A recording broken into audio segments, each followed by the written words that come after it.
Inacreditável. Uma das minhas piores atuações e eles não duvidaram de mim nem por um minuto.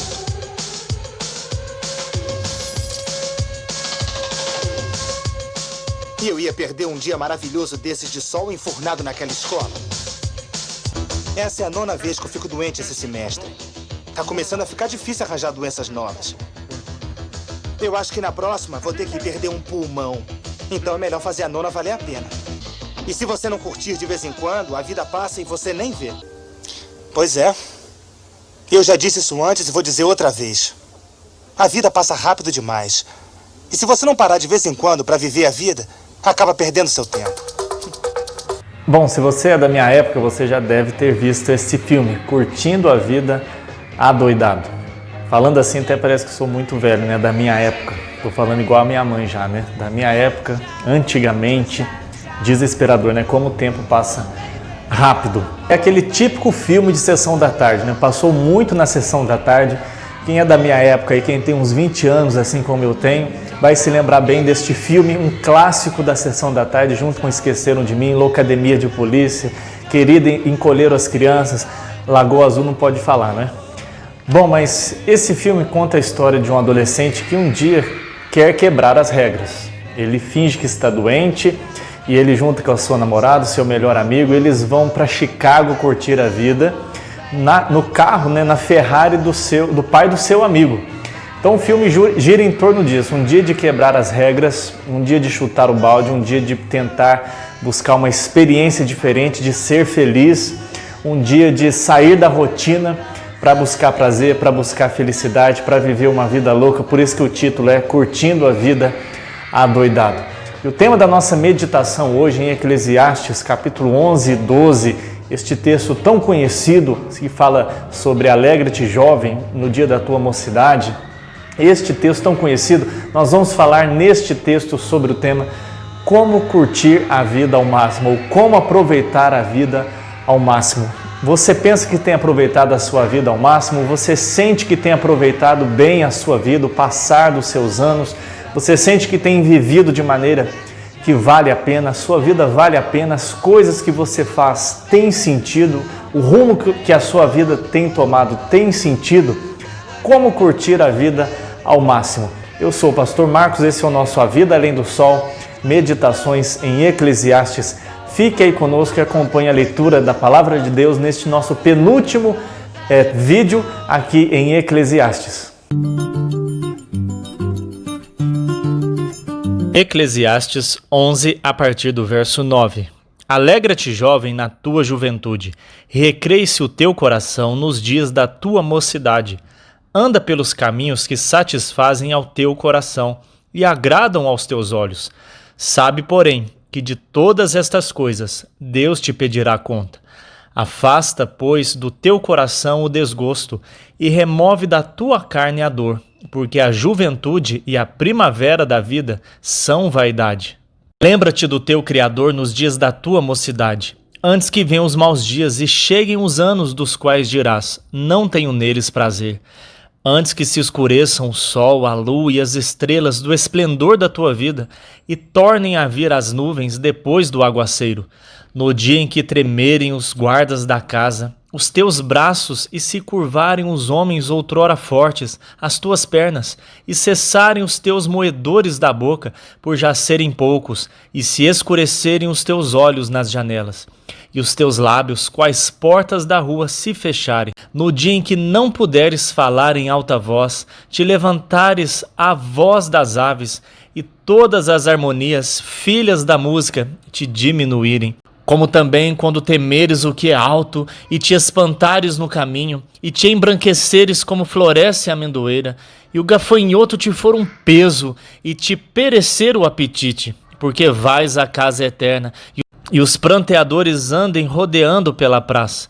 Antes que se rompa o fio de prata, e se despedace o copo de ouro, e se quebre o cântaro junto à fonte, e se desfaça a roda junto ao poço, e o pó volte à terra como era, e o espírito volte a Deus que o deu. Vaidade de vaidade, diz o pregador, tudo é vaidade. Bom, em primeiro lugar, como curtir a vida ao máximo? Salomão nos ensina que nós devemos desfrutar da vida. Deus quer que nós desfrutemos da vida. Salomão já disse que a luz é doce, ele está se referindo aí à vida debaixo do sol. Por mais que tenham coisas difíceis, sofrimentos, coisas que nós não entendemos, como o próprio Salomão trouxe para nós, é fato de que a vida é doce, a luz é doce. Viver debaixo do sol é algo doce, é algo que traz regozijo, é o que ele diz, é agradável. E ele fala também do homem se regozijar, do homem encontrar prazer na vida debaixo do sol, usufruindo das bênçãos que Deus criou, das bênçãos que Deus dá, de todas as dádivas, das maravilhas, das delícias, dos prazeres, de tudo que constitui o homem em todas as esferas da vida humana, de toda a realidade na qual nós nos encontramos. Há coisas maravilhosas demais. E Salomão aqui está dizendo, Deus quer que nós desfrutemos da vida. Logo em seguida, aí no versículo 9 e 10 do capítulo 11, Salomão vai dizer assim, alegre-se, regozije-se, recreie-se o seu coração, seja feliz, busque aquilo que é agradável. Parece até assim um conselho secular, né? Siga o seu coração, faça aquilo que agrada o seu coração. E ele até vai dizer assim, fuja das coisas que trazem certo desconforto, dor, amargura, que não satisfazem o coração. Afasta o teu coração da amargura, da dor, da ansiedade.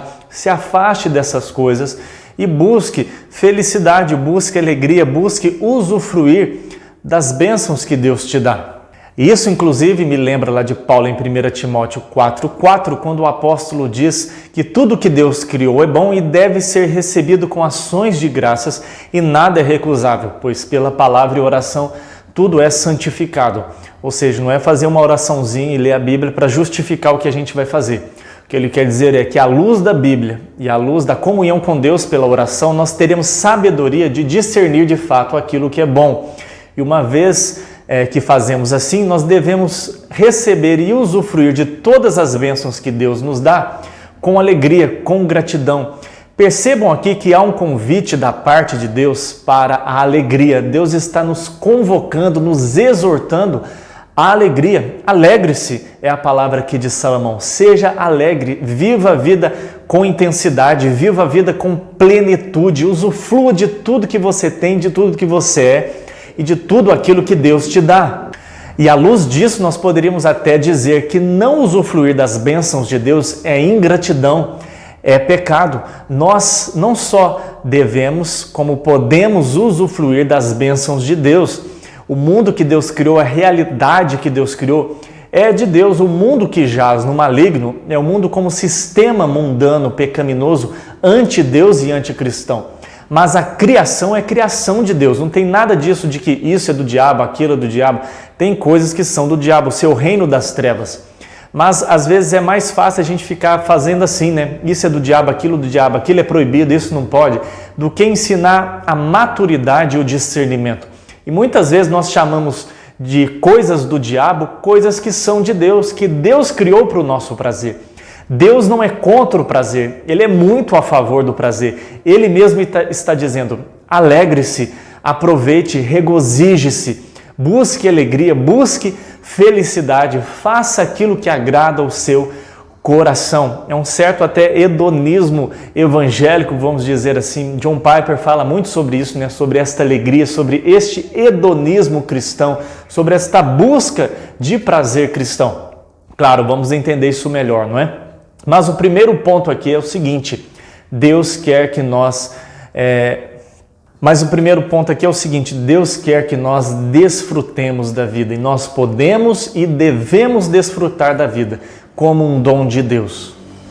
Eita, poxa, mas isso aí não é hedonismo, não? A busca do prazer pelo prazer?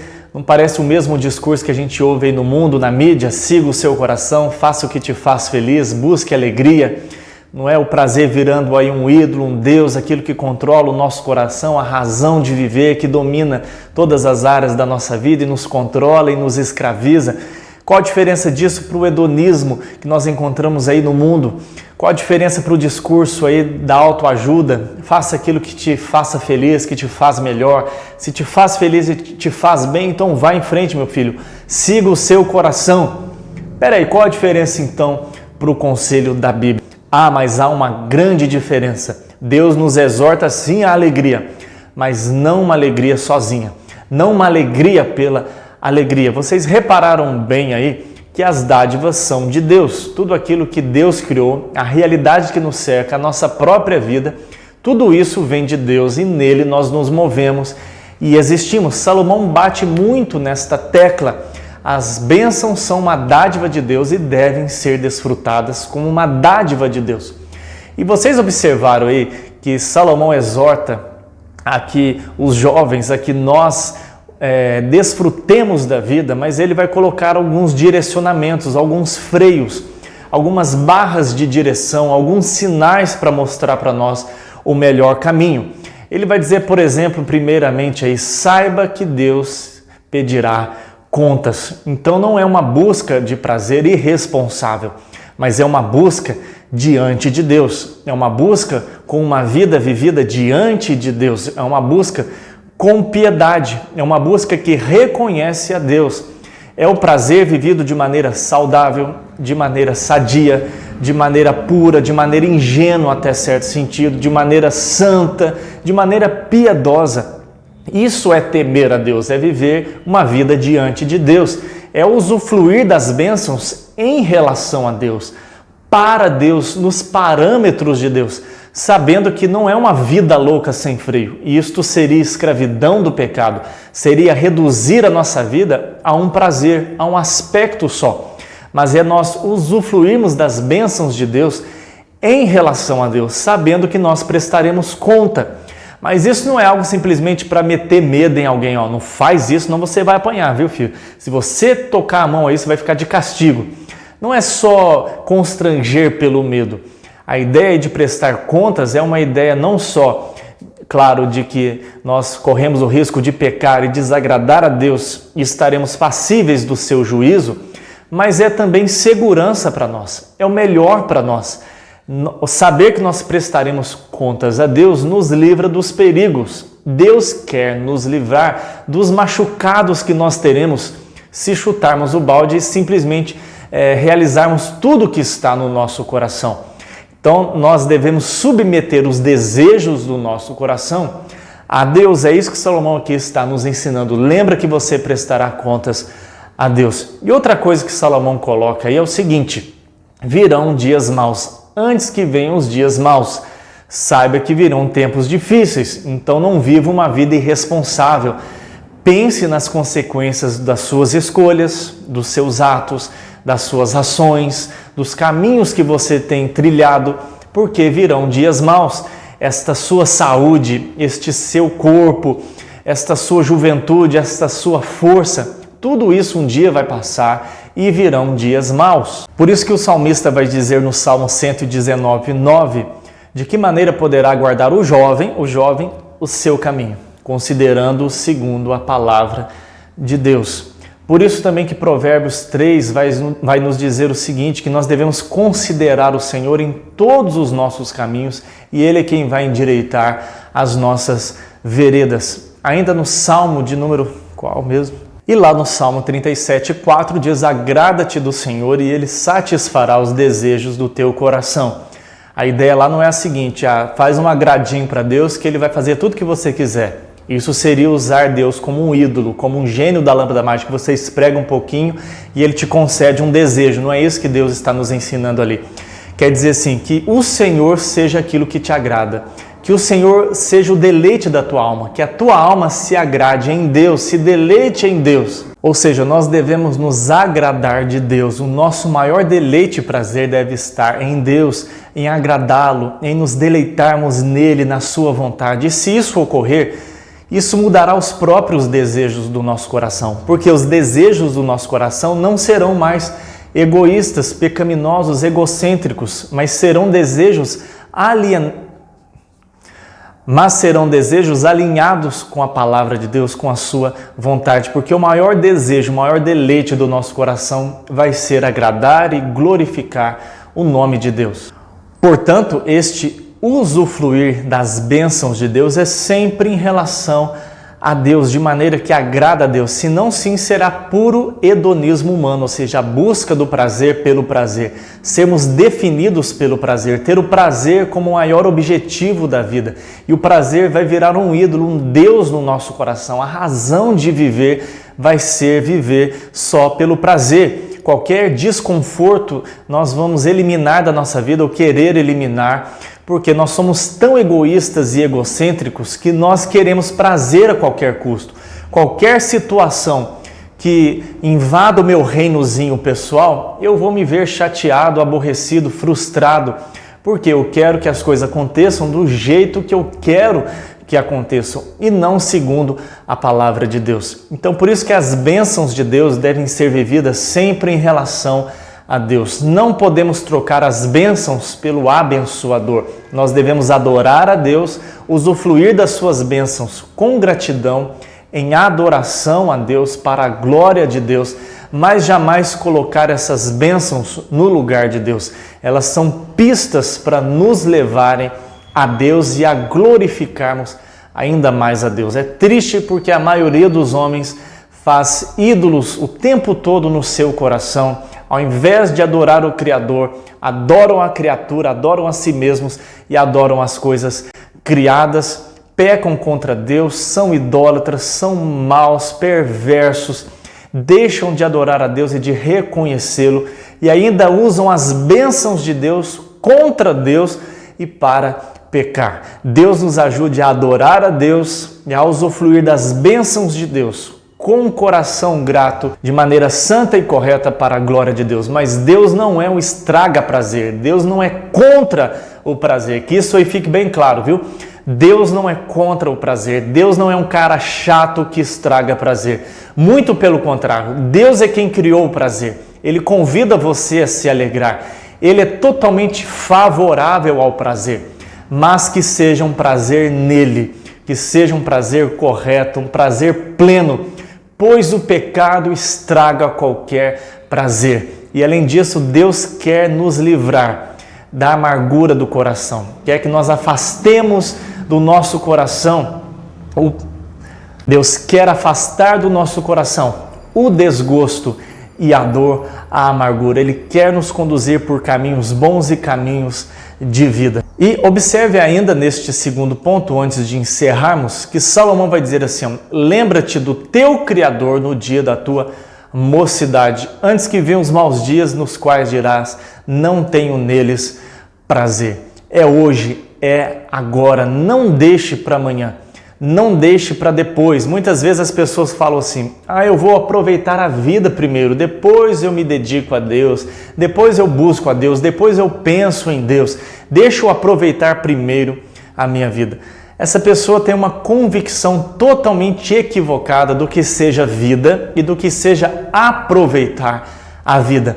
Porque essa pessoa se engana e muitas vezes nós nos enganamos de que é possível aproveitar verdadeiramente a vida longe de Deus e dos seus propósitos, longe de uma cosmovisão bíblica.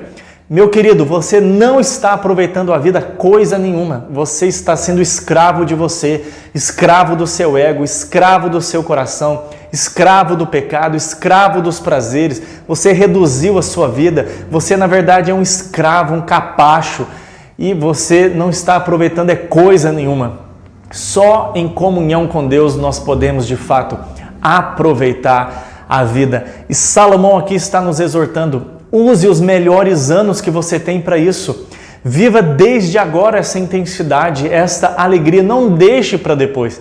Pergunte a uma pessoa que se converteu na velhice se ela não queria ter se convertido na infância para dedicar mais anos da sua vida a Deus. Pode conversar com qualquer uma, ela vai ficar ali com pesar no coração de não ter se encontrado com o Senhor antes, de ter vivido uma vida toda no pecado, de ter jogado, entre aspas, a sua vida toda fora. Era muito melhor se ela tivesse conhecido a Deus na mocidade. Então, jovem, viver para a glória de Deus, viver usufruindo das bênçãos de Deus, diante de Deus e em relação a Deus, não é jogar a sua vida fora. Muito pelo contrário, é aí que você vai aproveitar a sua vida de fato. E lembre-se, não é assim, lembrei de Deus. Agora eu lembrei de Deus. Nossa, tinha me esquecido, agora eu lembrei de ler a Bíblia. Tinha me esquecido, domingo é igreja. Lembrar é a ideia de considerar. É considerar Deus. É viver uma vida diante de Deus. É agir em relação a. Essa seria uma expressão boa para nós entendermos. Quem se lembra, age em relação a.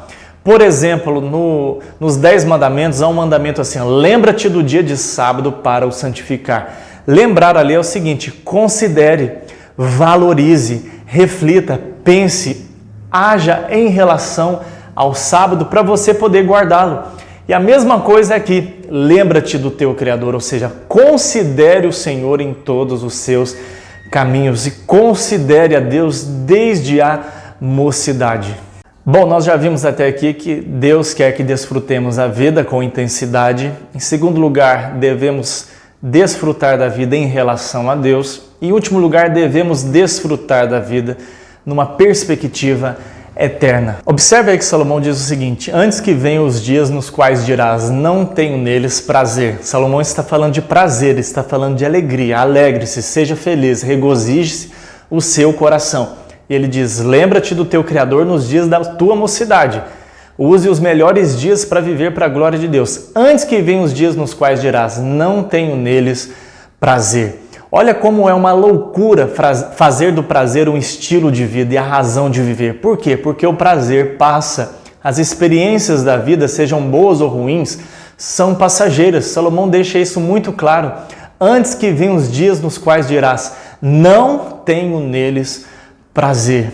Os prazeres aqui são passageiros. Haverá um dia em que eles acabarão, quer seja na velhice, em que muitos vão diminuir, muitas coisas você já não vai mais poder fazer. Então, se o sentido da sua vida é o seu corpo maravilhoso, se o sentido da sua vida é a sua beleza física, é as atividades que você faz com o seu corpo, é o seu ir e vir, é um relacionamento, é algo fútil, passageiro dessa vida. Se a razão da sua vida forem estas coisas, é algo pequeno demais, passageiro, efêmero, vazio e fútil. Salomão está dizendo: haverão dias em que não haverá mais prazer. Aí logo em seguida ele traz aí um poema que retrata o envelhecimento. Ele usa a figura aí de uma casa em decomposição, uma casa velha, a figura também de chuvas tampando o sol, a figura de um poço, você vai observar aí que já não fornece mais água porque está seco, a figura também de uma lamparina, uma lamparina composta de um fio de prata segurando um recipiente, né, onde se colocava ali o fogo de ouro, e este fio de prata se rompendo. Ele vai usar várias metáforas para se referir ao processo de envelhecimento e, por fim, a morte. Basta você ler aí que é fácil você detectar tudo que Salomão está nos dizendo. Lembra que Salomão comparou a vida aqui como a luz do sol, essa luz é doce, mas Salomão começa dizendo: essa luz se apagará. A luz do sol, a luz das estrelas e da lua, um dia se apagarão. E logo em seguida ele começa aí a sua metáfora, ele fala dos nossos braços que já não mais resistirão, das pernas que se tornarão trêmulas. Ele fala dos moedores da boca, né? Os dentes que serão poucos vão cair e nisso a boca se tornará murcha, ela vai secar, ela se tornará murcha por causa que os dentes caíram.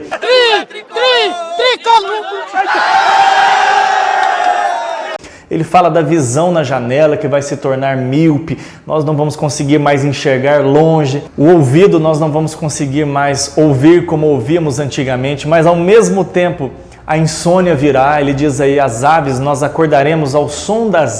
Os passarinhos, né, já começam a cantar de manhã e o galo, e Salomão está dizendo aí: a insônia virá, você vai despertar rapidamente e não vai conseguir dormir de novo. Ele fala aí da perda do apetite, o apetite também vai diminuir, do medo da altura, né, aquilo que é alto nós vamos começar a temer, subir um degrauzinho, uma escada, já vai ser um obstáculo grande demais.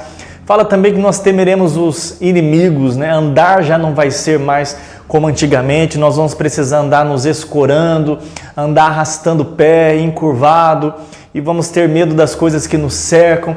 Até um gafanhoto que pesa como uma folha será um fardo demais para nós carregarmos. Salomão também fala dos cabelinhos brancos que virão como uma amendoeira cheia de flores. Pensa aí naquela plantação também de algodão, tudo branquinho, você vai precisar passar aquele shampoo para deixar o seu cabelo cinza, para não ficar todo amarelado. Ele fala de diversas maneiras do processo de envelhecimento. Nós vamos chegar aí. Para você não chegar nesse momento é só se você morrer jovem. Mas todos nós vamos chegar nesse momento, se Deus permitir que tenhamos vida até lá. E Salomão aqui está retratando estes dias, a diferença destes dias para a mocidade, em que você tinha todo o vigor, toda a saúde, toda a disposição para viver uma vida intensa e fazer muitas coisas na obra de Deus. Mas agora estes dias vão chegar. E se você viveu uma vida principalmente aí, só em busca de prazeres, de farra, de curtição, de pecado, isso tudo vai acabar um dia. Você não vai ter mais condições físicas de realizar estas coisas. O teu coração pode ainda até desejar, mas você já não vai ter mais apetite para estas coisas, você já não vai ter mais condições físicas para realizar e para viver estas questões que Salomão coloca aqui diante de nós. Logo em seguida ele passa aí para a metáfora do poço, com ali o odre se quebrando e já não tendo mais, uma referência provavelmente aí ao coração. Quando ele fala também das rodas aí que puxavam a água do poço, talvez esteja se referindo ao sangue, às nossas veias. Ou seja, um dia todo esse sistema aqui vai falhar, o fio de prata vai se arrebentar. Ele está dizendo aí como a vida é frágil, como ela se quebra facilmente. Pensa aí nessa ideia, ali um lustre com um fio de prata segurando ali um recipiente de ouro onde era colocado ali o fogo para iluminar, como se fosse símbolo ali da vida, e aquele fio de prata se arrebentando, e aquele recipiente cai, a lâmpada cai e ali se apaga. Ele está se referindo aí à vida. A nossa vida é como esse fio de prata que um dia despedaça e a lâmpada se apaga. Salomão fala aí, os pranteadores estarão ali chorando por você, e você vai à casa de teu pai. Então nós devemos usufruir das bênçãos de Deus em relação à eternidade, sob uma perspectiva eterna, ou seja, de que nós somos passageiros, de que nós somos peregrinos. Nós não podemos fazer da nossa vida os prazeres deste mundo. Por isso que Paulo vai dizer assim, se a nossa esperança em Cristo se limita apenas a esta vida, nós somos os mais infelizes de todos os homens. Por quê? Porque a razão da minha vida é só aqui e agora. Mas a minha vida é passageira, eu vou envelhecer e eu vou morrer. O corpo volta ao pó, é o que Salomão lhe diz, e o espírito volta a Deus. Tudo isso vai acabar. E aí, o que vai me sobrar? Se eu me agarrei a estas coisas, elas escorreram pela minha mão. Elas foram embora, elas não permanecerão comigo. Que infeliz eu sou se eu fizer dos prazeres e das experiências da vida a razão da minha existência. Por isso eu preciso desfrutar desses prazeres numa perspectiva eterna. E um dos pontos principais é este: saber que os prazeres são passageiros. Ou seja, eu preciso de algo maior que traga significado para a minha existência. Ah, mas chega desse clima tenso, Eu tenho uma boa notícia para você. Esse não é o fim se você está em Cristo Jesus. Paulo chega a afirmar em 2 Coríntios, capítulo 4 e 5, sobre esta maravilha que nós temos de esperança, de que ainda que o nosso homem exterior se corrompa, nosso homem interior se renova dia após dia. E Paulo diz assim, eu estou ansioso para deixar esse tabernáculo terreno que de fato se corrompe, ele se degrada, mas nós herdaremos um santuário, ou seja, um corpo novo, a semelhança de Cristo Jesus, que vem da parte de Deus e do céu. Nós não estaremos mais sujeitos à corrupção. É o que Paulo também diz em 1 Coríntios capítulo 15, falando da ressurreição, que semeia-se este corpo mortal, sujeito à corrupção, como uma semente que tem que ser colocada na terra para ela morrer, e quando a semente morre, nasce vida novamente. e nasce ali uma outra planta que dará frutos, que vai crescer cheia de vigor. É a figura que Paulo ali usa em 1 Coríntios 15 para falar da esperança do cristão. Pois se somos sepultados em fraqueza, em corrupção, neste corpo mortal, cheio de dores, de fadigas, de cansaço, de velhice, Cristo prometeu para nós um corpo novinho em folhas, glorioso, à semelhança do corpo dele, sem dor, sem envelhecimento, sem cansaço, um corpo que não dá nem para a gente explicar. E Cristo conquistou isso na cruz por nós, quando ele veio a este mundo e Deus se encarnou. Cristo Jesus, a segunda pessoa da Trindade, Deus se fez homem, assumiu a nossa humanidade, vestiu a nossa pele. Ele se tornou verdadeiramente homem sem deixar de ser verdadeiramente Deus. Assumiu a nossa humanidade por completo, com exceção do pecado. Viveu uma vida de obediência no nosso lugar. Recebeu a ira de Deus que nós merecíamos no nosso lugar. Ele morreu a nossa morte, mas ele ressuscitou e ele diz: aquele que crê em mim, ainda que morra, viverá. A nossa grande esperança é a ressurreição final. Mas o lindo é que a palavra de Deus nos diz que a nossa velhice não precisa ser esse drama todo, esse chororô todo, não precisa ser essa tragédia, essa desgraça. Lá no Salmo 92,14 diz: na velhice darão frutos e serão cheios de seiva e de verdor. Por quê? Porque o coração do crente, por mais que sofra com os dissabores desta vida, com os efeitos da queda, mas sabe que o seu coração está firmado no Senhor. Ele está ancorado nas promessas eternas de salvação. Ele tem essa esperança da volta de Cristo Jesus, de um novo corpo, da ressurreição final, de novos céus e de uma nova terra. Ele tem a presença do Espírito Santo, a doçura do Evangelho, a presença de Cristo que enche o nosso coração de alegria e de gozo. Por isso que nós podemos e devemos frutificar, mesmo na velhice, até os últimos anos da nossa vida. E aliás, é só em Cristo Jesus mesmo que nós podemos oferecer a nossa vida, o nosso corpo, a nossa alma, o nosso eu completo, como aroma suave, como frutos de louvor, sacrifícios de louvor de frutos de lábios que confessam o nome de Cristo Jesus. Por isso que Paulo em Romanos capítulo 12 vai dizer que nós devemos oferecer o nosso corpo como sacrifício vivo, como aroma suave. É um culto aceitável a Deus, é um culto racional. Que coisa maravilhosa que a palavra de Deus nos permite viver. Paulo também vai dizer: quer comais, quer bebais ou façais outra coisa qualquer, fazei tudo para a glória de Deus. Que Deus nos ajude a curtir a vida adoidado, que Deus nos ajude a aproveitar a vida ao máximo, que Deus nos ajude a desfrutar da vida com intensidade, sabendo que é uma ordem de Deus. Deus quer que nós desfrutemos da vida e das bênçãos que Ele nos dá, que nós devemos desfrutar dessas bênçãos sempre em relação a Deus e que nós devemos desfrutar dessas bênçãos sempre em relação à eternidade.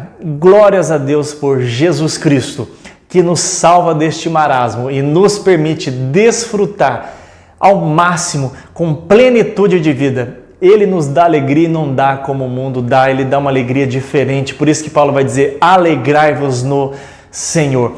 E sabendo também que, embora aqui o nosso tabernáculo terreno se desfaça, nós temos um tabernáculo glorioso. Maranata, vem, Senhor Jesus. Ainda estão aí? Já acabou. Desliga a televisão. Pode ir embora.